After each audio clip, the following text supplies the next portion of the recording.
Hi friends, welcome to my channel. നമ്മൾ ഇന്ന് discuss ചെയ്യാൻ പോകുന്നത് യു കെയിൽ എങ്ങനെ ജോലി അപേക്ഷിക്കാം എന്നുള്ളതാണ്. അതായത് നമ്മൾ യു കെയിൽ നിന്നിട്ട് എങ്ങനെ ജോലി അപേക്ഷിക്കാം, അതുപോലെ തന്നെ ഇന്ത്യയിൽ നിന്നും യു കെയിലുള്ള ജോലി എങ്ങനെ അപേക്ഷിക്കാം എന്നുള്ളതാണ്. ആദ്യം പറയട്ടെ, ഇപ്പം നമ്മൾ യു കെ നിന്നിട്ട് ജോലി അപേക്ഷിക്കുമ്പം ഈ ഇൻ്റർവ്യൂവിന് വിളിക്കാനുള്ള പ്രോബബിലിറ്റി ഒരു 90% ആണെങ്കിൽ, ഇന്ത്യയിൽ നിന്ന് നിങ്ങൾ ആ സെയിം ജോലി സെയിം ക്വാളിഫിക്കേഷൻ ഉള്ള ഒരാൾ വിളിക്കുമ്പോൾ നിങ്ങളെ ഇൻ്റർവ്യൂവിന് വിളിക്കാനുള്ള പ്രോബബിലിറ്റി ഒരു 5% കാണത്തുള്ളൂ. അപ്പം ഞാൻ ഈ പറയുന്ന സെയിം സ്റ്റെപ്പ് ആണ് എങ്കിൽ പോലും ഇവിടെ, അതായത് യു കെയിലുള്ളവരെ ആയിരിക്കും ഇവിടെ ഉള്ള റിക്രൂട്ടേഴ്സ് പ്രിഫർ ചെയ്യുന്നത് ഫസ്റ്റ്. അപ്പോൾ അവിടെ ഉള്ളവരെ കിട്ടിയില്ലെങ്കിലാണ് മാക്സിമം അവർ വേറെ രാജ്യത്തു നിന്നൊക്കെയുള്ള ആൾക്കാരെ പ്രിഫർ ചെയ്യത്തുള്ളൂ. അപ്പം നിങ്ങളിപ്പോൾ ഇന്ത്യയിൽ നിന്നാണ് ഈ വീഡിയോ കാണുന്നതെങ്കിൽ നിങ്ങൾക്ക് താല്പര്യമുണ്ടെങ്കിൽ നിങ്ങൾ ഈ സ്റ്റെപ്പ് തന്നെ ഞാൻ പറയുന്ന ഇതേ സ്റ്റെപ്പ് തന്നെ ഫോളോ ചെയ്യും. അപ്പം നിങ്ങൾക്ക് ഭാഗ്യമുണ്ട്, ജോലി കിട്ടുക എന്നുള്ളത് ഒരു ഭാഗ്യം കൂടെ ആണല്ലോ. അപ്പം ഭാഗ്യമുണ്ടെങ്കിൽ ഇന്ത്യയിൽ നിന്നാണെങ്കിലും കിട്ടും. പക്ഷേ പ്രോബബിലിറ്റി ഞാൻ നേരത്തെ ആദ്യം പറഞ്ഞ പോലെ 5% കാണത്തുള്ളൂ. അപ്പം നമ്മൾ ആദ്യം യു കെയിൽ ജോലി അപ്ലൈ ചെയ്യാൻ നോക്കുമ്പോൾ നമുക്ക് സ്പോൺസർഷിപ്പ് കിട്ടാൻ സാധ്യതയുള്ള ജോബ്, അതായത് നമ്മളൊരു ഇന്ത്യയിൽ നിന്നൊക്കെ അപ്ലൈ ചെയ്യുമ്പോൾ അല്ലെങ്കിൽ നമുക്ക് എങ്ങനെ ഇവിടെ ഒരു വർക്ക് പെർമിറ്റ് കിട്ടും എന്നുള്ളത് നമ്മൾ നോക്കുമ്പോൾ ഏറ്റവും നമുക്ക് കാണാൻ പറ്റുന്നത് NHSലെ ജോബ്സ് സെർച്ച് ചെയ്യുമ്പോഴാണ്. അപ്പോൾ അവിടെ നമുക്ക് കൃത്യമായിട്ട് കാണാം ഈ ജോലിക്ക് സ്പോൺസർഷിപ്പ് ഉണ്ടോ ഇല്ലയോ എന്ന്. അപ്പം നിങ്ങൾ ഇന്ത്യയിൽ നിന്ന് അപ്ലൈ ചെയ്താലും ഇപ്പം യു കെയിൽ നിങ്ങൾ വേറെ രീതിയിൽ നിങ്ങൾക്ക് വർക്ക് പെർമിറ്റ് ഉണ്ട്, അപ്പം നിങ്ങൾക്ക് അപ്ലൈ ചെയ്താലും ഇതേ മെത്തേഡ് ചെയ്യുക. ഫസ്റ്റ് നിങ്ങൾ NHSൻ്റെ ഇപ്പോൾ സൈറ്റിൽ കാണുന്ന പോലെ ജോബ് സെർച്ച് ചെയ്യുക. ഇപ്പം നിങ്ങളുടെ ഡെസിഗ്നേഷൻ ഏതും ആയിക്കോട്ടെ, നിങ്ങളൊന്ന് സെർച്ച് ചെയ്ത് നോക്കുക. അപ്പോൾ ഉദാഹരണത്തിന് ഞാനിവിടെ എൻ്റേത് ഒരു ഡാറ്റാബേസ് അഡ്മിനിസ്ട്രേറ്ററാണ്. അപ്പം ഞാൻ ആ ടാഗ് വെച്ച് ഞാനിവിടെ സെർച്ച് ചെയ്യണം. അപ്പം നിങ്ങൾക്ക് കാണാം ഇവിടെ കുറേ ഡാറ്റാബേസ് അഡ്മിനിസ്ട്രേറ്ററിൻ്റെ ജോലി വന്നിട്ടുണ്ട്. അതിൽ ഞാൻ ഒരു ജോബ് ക്ലിക്ക് ചെയ്തിട്ട് നോക്കുമ്പോൾ അതിൻ്റെ ഡിസ്ക്രിപ്ഷനകത്ത് ആദ്യമേ സെർച്ച് ചെയ്യുന്നത് ഇവർ സ്പോൺസർഷിപ്പ് കൊടുക്കുമോ ഇല്ലയോ എന്നുള്ളതാണ്. അപ്പോൾ നിങ്ങൾക്ക് ഇവിടെ കാണാൻ പറ്റും, ഇവിടെ സർട്ടിഫിക്കറ്റ് ഓഫ് സ്പോൺസർഷിപ്പ് കൊടുക്കും എന്ന് എഴുതിയിട്ടുണ്ട്. അപ്പം നിങ്ങൾ ഇന്ത്യയിൽ നിന്നാണ് അപ്ലൈ ചെയ്യുന്നതെങ്കിൽ ഈ ജോലി നിങ്ങൾക്ക് അപ്ലൈ ചെയ്യാം. യു കെയിലുള്ളവർക്ക്, മോസ്റ്റ്ലി വർക്ക് പെർമിറ്റ് ഉള്ളവർക്ക് ഇത് ബാധകമല്ല, അവർക്ക് ഇത് അപ്ലൈ ചെയ്യാം. അപ്പോൾ ഫസ്റ്റ് നമ്മൾ നോക്കേണ്ടത് ഇന്ത്യയിൽ നിന്നുള്ളവർ അപ്ലൈ ചെയ്യുമ്പോൾ സ്പോൺസർഷിപ്പ് ഉള്ള ജോബാണോ എന്നാണ്. അത് NHS ജോബ്സ് സൈറ്റിലാണ് മാക്സിമം കാണാൻ സാധ്യത കൂടുതൽ.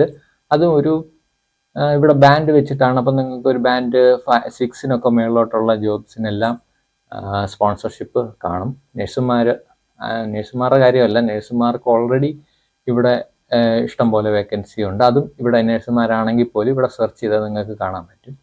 അപ്പോൾ ഇപ്പം ഞാൻ അതായത് എൻ്റെ ജോലിയുടെ സിമിലറായിട്ട് ഞാൻ കാണിച്ചു തരാം. അപ്പം നിങ്ങൾ വേറെ, ഇപ്പം നിങ്ങൾക്ക് അക്കൗണ്ടിങ് ആണോ അല്ലെങ്കിൽ വേറെ ഏത് മേഖലയിലാണെങ്കിലും നിങ്ങളിവിടെ ചുമ്മാ ഒന്ന് സെർച്ച് ചെയ്ത് നോക്ക്. നിങ്ങളുടെ ജോബ് ഇവിടെ ഉണ്ടെങ്കിൽ നിങ്ങൾക്ക് അത് ഇതേ പ്രോസസ്സ് ഫോളോ ചെയ്യാം. അപ്പോൾ ഫസ്റ്റ് സ്പോൺസർഷിപ്പ് ഉണ്ടോ എന്ന് നമ്മൾ ഉറപ്പ് വരുത്തി, എന്നിട്ട് നമ്മൾ ചെയ്യേണ്ട പ്രധാനപ്പെട്ട ഒരു കാര്യം എന്ന് പറഞ്ഞാൽ ഈ ജോബിൻ്റെ ഡിസ്ക്രിപ്ഷൻ ഡീറ്റെയിൽ ആയിട്ട് നമുക്കിവിടെ ഒരു PDF അറ്റാച്ച് ചെയ്തേക്കുന്നത് കാണാം. അതായത് ഡാറ്റാബേസ് അഡ്മിനിസ്ട്രേറ്റർ ബാൻഡ് 7 എന്നുള്ള ആ PDF ഞാൻ ഡൗൺലോഡ് ചെയ്യുകയാണ്. അതായത് ഇവിടാണ് നമ്മുടെ ജോബ് ഡിസ്ക്രിപ്ഷൻ കൃത്യമായിട്ട് മെൻഷൻ ചെയ്തേക്കുന്നത്. അപ്പം ആ PDF നിങ്ങൾ ആദ്യം വിശദമായി വായിക്കുക. എന്നിട്ട് തൊട്ട് താഴെ അതിൻ്റെ എന്തൊക്കെയാണ് ഈ ജോബിന് അവരുടെ റിക്വയർമെൻ്റ് എന്ന് കൃത്യമായി മനസ്സിലാക്കുക ഫസ്റ്റ്. അപ്പം ഇങ്ങനെ ഇതുപോലത്തെ ഒരു ടാബ് മിക്കതിനകത്തും കാണാം. അപ്പം ഫസ്റ്റ് ക്വാളിഫിക്കേഷൻ, ഈ ക്വാളിഫിക്കേഷൻ ഉള്ളവരാണ് ഇതിന് അപ്ലൈ ചെയ്യേണ്ടത് എന്നാണ് ഇവിടെ കിടക്കുന്നത്. പിന്നെ SQL സെർവർ ഇത് എൻ്റെ കൃത്യമായ ഒരു ജോലിയല്ല ഇത് SQL സെർവർ അഡ്മിനിസ്ട്രേറ്ററിൻ്റെ ആണ്. നമ്മൾ ഒരു Oracle DB ആണ്. അപ്പം എനിക്കിത് കറക്റ്റായിട്ട് അപ്ലൈ ചെയ്യാൻ പറ്റില്ല.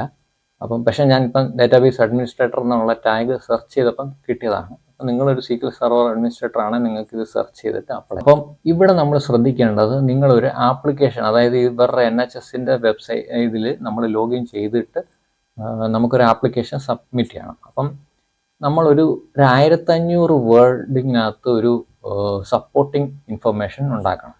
ആ സപ്പോർട്ടിംഗ് ഡോക്യുമെൻ്റ് ഉണ്ടാക്കേണ്ട മെയിനായിട്ടുള്ളത് ഈ ജോബ് ഡിസ്ക്രിപ്ഷനെ ബേസ് ചെയ്തിട്ട് വേണം നമ്മൾ ആ സപ്പോർട്ടിംഗ് ഇൻഫർമേഷൻ ഉണ്ടാക്കാൻ. അതായത് ഞാൻ ഇതിന് മുമ്പ് അപ്ലൈ ചെയ്തേക്കുന്ന ഒരെണ്ണമാണ് ഞാനിവിടെ കാണിക്കുന്നത്. ഞാൻ ഈ സപ്പോർട്ടിംഗ് ഇൻഫർമേഷൻ നേരത്തെ ഒരു അപ്ലൈ ചെയ്ത ജോലിക്കാണ്. അതിന് തന്നെ ഇത് സെലക്ട് ആയിട്ടില്ല, പക്ഷേ ഇത് റിജക്റ്റ് ആണ് അയക്കുന്നത്. പക്ഷെ ഞാൻ നിങ്ങളെ ഈ ഒരു രീതിയിൽ നിങ്ങൾ, അതായത് ഇവർ ഈ ജോബിനകത്ത് പറയുന്ന ഓരോ സ്കിൽസിനെ നിങ്ങൾ ഒരു പ്രാക്ടിക്കൽ എക്സാമ്പിൾ ആയിട്ട് വേണം നിങ്ങൾ ഈ 1500 വേർഡ്സിൽ എഴുതാൻ. ഇത് വളരെ ഇമ്പോർട്ടൻ്റ് ആണ്. ഇത് ATS ട്രാക്കിംഗ് ഉള്ളതാണ്. അപ്പം നിങ്ങൾ എന്താ ചെയ്യേണ്ടതെന്ന് വെച്ചാൽ, നിങ്ങൾ ഈ ജോബ് ഡിസ്ക്രിപ്ഷൻ്റെ കാര്യം എല്ലാം ഒരു ടെക്സ്റ്റിനകത്തോട്ട് കോപ്പി ചെയ്തിട്ടിട്ട്, നമ്മുടെ ചില ആപ്ലിക്കേഷൻ ഉണ്ട്, ഈ ആപ്ലിക്കേഷൻ ട്രാക്കിംഗ് സിസ്റ്റം, അതായത് നമ്മുടെ ഈ റെസ്യൂം ഇതുമായിട്ട് എത്രത്തോളം മാച്ചിങ് ആണെന്നുള്ളത് അറിയാൻ വേണ്ടി.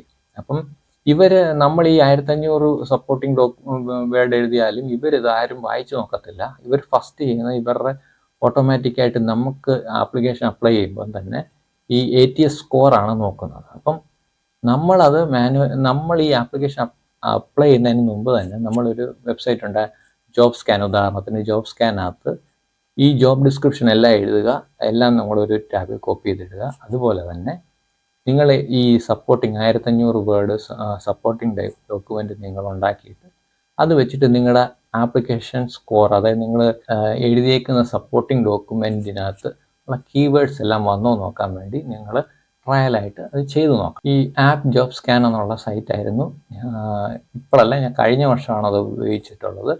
അപ്പം അതിനകത്ത് വെച്ചിട്ട് നിങ്ങൾക്ക് നിങ്ങളുടെ ഈ ജോബ്, ഞാനിപ്പം കാണിച്ച PDF-നകത്തുള്ള ജോബ് റിക്വയർമെൻറ്റ് മൊത്തം നിങ്ങൾ കോപ്പി ചെയ്ത് ഒരു ടാബിൽ ഇടുക. നിങ്ങളുടെ ഈ സപ്പോർട്ടിംഗ് ഡോക്യുമെൻ്റ് നിങ്ങൾ ഉണ്ടാക്കുന്ന 1500 വേർഡ്സ് ഇപ്പോൾ വലത് സൈഡിലിട്ടിട്ട് ഗെറ്റ് ദ റിസൾട്ട് എന്ന് പറഞ്ഞ് നമുക്ക് കൊടുക്കാൻ പറ്റും. ആ റിസൾട്ടിനകത്ത് നിങ്ങൾക്ക് മാക്സിമം സ്കോർ ഉണ്ടാക്കാൻ നോക്കണം. അതായത് ഒരു 80, 75, 80 സ്കോർ ഉണ്ടെങ്കിൽ നിങ്ങളെ ജോബിന് വിളിക്കാൻ സാധ്യത കൂടുതലാണ്. അപ്പം ഇത് ഞാൻ ഒരു 6 ജോബ് അപ്ലൈ ചെയ്തിട്ടുണ്ട്, 6ഉം എന്നെ വിളിച്ചിട്ടില്ല, എന്നെ ഇൻ്റർവ്യൂവിന് പോലും വിളിച്ചിട്ടില്ല. അതാണ് നിങ്ങളിവിടെ കാണുന്നത്. പക്ഷേ എൻ്റെ വൈഫിന് ഇതുപോലെ നമ്മൾ അപ്ലൈ ചെയ്തപ്പം വിളിച്ചിട്ടുണ്ട്. അപ്പം ഞാൻ ഇതേ സമയം തന്നെ ഞാൻ വേറൊരു രീതിയിലാണ് ജോലി അപ്ലൈ ചെയ്തത്. അത് നിങ്ങളോട് ഞാൻ പറയാം.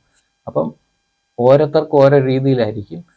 അതായത് ഒരു 100 എണ്ണം അപ്ലൈ ചെയ്താൽ ചിലപ്പോൾ നിങ്ങൾക്ക് ഒരു 10 ഇൻ്റർവ്യൂ കിട്ടും.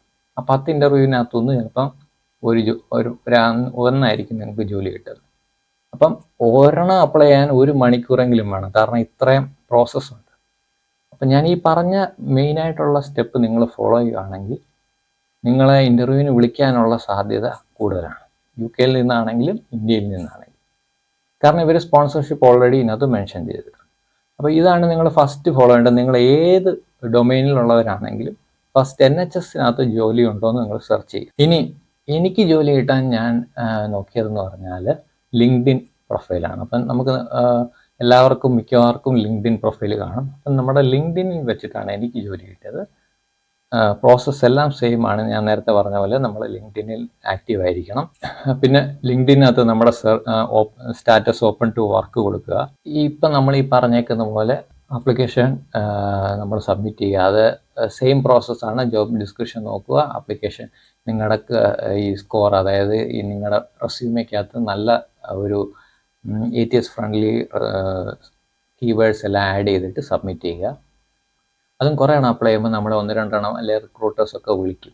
അപ്പോൾ ലിങ്ക്ഡിനെ നോക്കുമ്പോൾ ചിലപ്പോൾ മെയിൻ കമ്പനി, ഇപ്പോൾ ഉദാഹരണത്തിന് ലിങ്ക്ഡിനകത്ത് വേറെ ഒരു റിക്രൂട്ടറാണ് ഇട്ടേക്കുന്നതെങ്കിൽ അത് ഏത് കമ്പനിയുടെ ആണെന്ന് നോക്കിയിട്ട് ആ കമ്പനിയുടെ വെബ്സൈറ്റിൽ കയറി നിങ്ങൾ അപ്ലൈ ചെയ്യുക. കാരണം ചിലപ്പോൾ ഒരേ ജോലി തന്നെ 3-4 റിക്രൂട്ടേഴ്സ് അത് ഇട്ടിട്ടുണ്ടായിരിക്കും. അപ്പം മെയിനായിട്ടുള്ളിടത്ത് നിങ്ങൾ അപ്ലൈ ചെയ്യാൻ ശ്രമിക്കുക.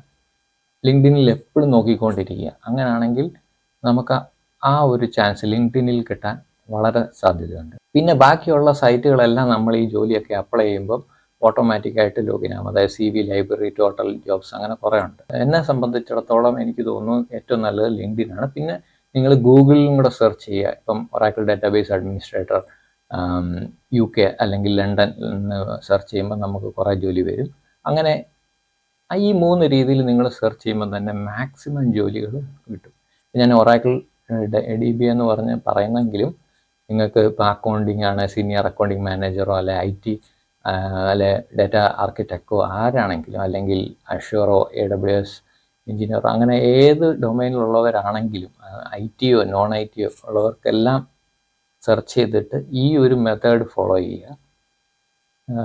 പിന്നെ ജോലി കിട്ടാൻ നിങ്ങൾക്ക് വളരെ സാധ്യത കൂടുതലാണ്. പിന്നെ ഇന്ത്യയിൽ നിന്നുള്ളവരാണെങ്കിൽ അതിനകത്ത് സ്പോൺസർഷിപ്പ് ഒന്നും കൂടെ നോക്കുക. ലിങ്ക്ഡിനകത്ത് ചിലപ്പോൾ അവർ ചില ജോലിക്ക് നമുക്ക് സ്പോൺസർഷിപ്പ് ഉള്ളവരെ വേണം എന്ന് പറയാം. അതായത് ഞങ്ങൾ സ്പോൺസർഷിപ്പ് കൊടുക്കത്തില്ല എന്നൊക്കെ എഴുതും. അപ്പം നമ്മൾ ഈ കീവേഡ് സ്പോൺസർഷിപ്പ് എന്നും കൂടി ഇടുവാണെങ്കിൽ നിങ്ങൾക്ക് അങ്ങനത്തെ ജോലികൾ ലിങ്ക്ഡിനകത്ത് കൃത്യമായിട്ട് കിട്ടും. അപ്പോൾ എൻ്റെ ഒരു ലിങ്ക്ഡിൻ പ്രൊഫൈല്, എൻ്റെ ലിങ്ക് ഞാൻ താഴെ ഇടാം. നിങ്ങൾക്ക് താല്പര്യമുള്ളവർക്ക് കണക്ട് ചെയ്യാം ലിങ്ക്ഡിൻ വഴി. അപ്പം എന്തെങ്കിലുമൊക്കെ സംശയം ഉണ്ടെങ്കിൽ ഇപ്പം ഞാൻ ഈ പറഞ്ഞ പ്രോസസ്സിനെ പറ്റി സംശയം ഉണ്ടെങ്കിൽ കമൻ്റ് ഇടുക, ഞാൻ അടുത്തൊരു വീഡിയോ ഇടാം. അപ്പം ഈ വീഡിയോ നിങ്ങൾക്ക് എല്ലാവർക്കും, അതായത് യു കെയിൽ നിന്ന് ജോലി നോക്കുന്നവർക്കും അല്ലെങ്കിൽ യു കെയിലോട്ട് ജോലിയായിട്ട് വരാൻ നോക്കുന്നവർക്ക് ഉപകാരപ്പെടുമെന്ന് വിചാരിക്കുന്നു. Thanks for watching.